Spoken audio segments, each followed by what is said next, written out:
The kit tell them what was. Ineno bati. Yes. Samanyo okel ferry mawuok Luanda kabiro Mbita. Nyo ng'ado pek kata bor mar wuoth ne joma korwa Migori kadhi loka Siaya gi seche madhi 2. Ng'ado. Mano nyiso niya yot mondo sani kanitiere ng'at ma opuro rabuon moro malich ahinya Dominion Farm. To inyalo kele Migori bang' seche matin tiuse tichaki dok nyaka Mwalo. Kaeto mano e tudruok makelo ohala mamalo.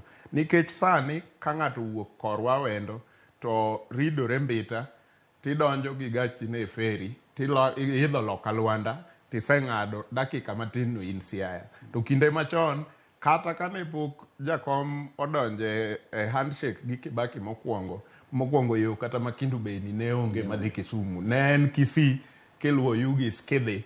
To en nyiso ni kata kane idhi mane liel kende loka machielo tok Kisumu kocha to en ndalo 2 nikech odichieng' mokwongo in e wuoth. Yes. Odichieng' mar 2 kendo in e wuoth maduogo. Magi kende miyo ji wito ohala maduong' kata pes madongo.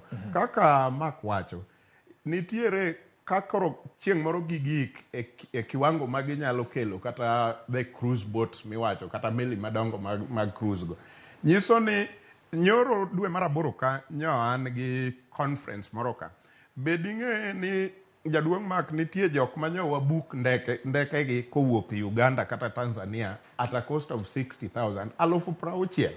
Mano pesa moko nego bed ni tiyogo buk ndege koa Uganda kata Tanzania. Ka in gi gik machalo meli mabeyo gi to ibro tiyo gi pesa matin to ibro yudo ka nitie jok makoro oseol kata gi twa midhiye Mombasa kata gi twa midhiye Masai Mara. Gin koro gibro dhi twa e nam nikech Lake Victoria duong'.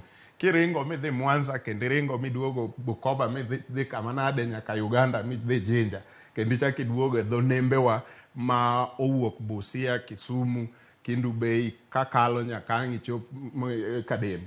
Koro juma achiel miwacho no isebet e nam ka to in idhi mana twa iye. Mana kaka ji dhi Masai Mara ndalo 3 e kaka ji biro dhi e nam Victoria. To mano nyiso ni yawuotwa gi nyiwa biro yudo tich. Alright.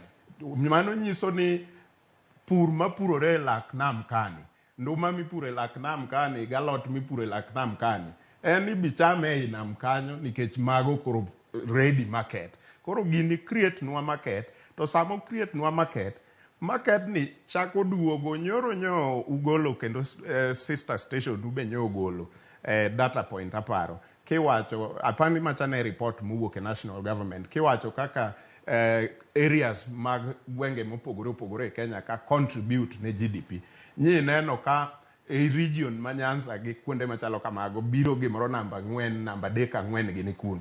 Nyiso ni mago onengo bed ni boost revenue mondo wabi kata namba 2 kata wa compete gi areas machiwo revenue maduong' moloyo. Alright. To mano kotimore to government medo yudo revenue maduong'. To nyiso ni services gi dhi ne jo Kenya te kata jok mokia ni meli no los Kisumu bro yudo services out of revenue ma ji ogolo koa kanyo. So kikech lit bedie. Siasa mar lit daktari dhi meda gima dwa wacho no.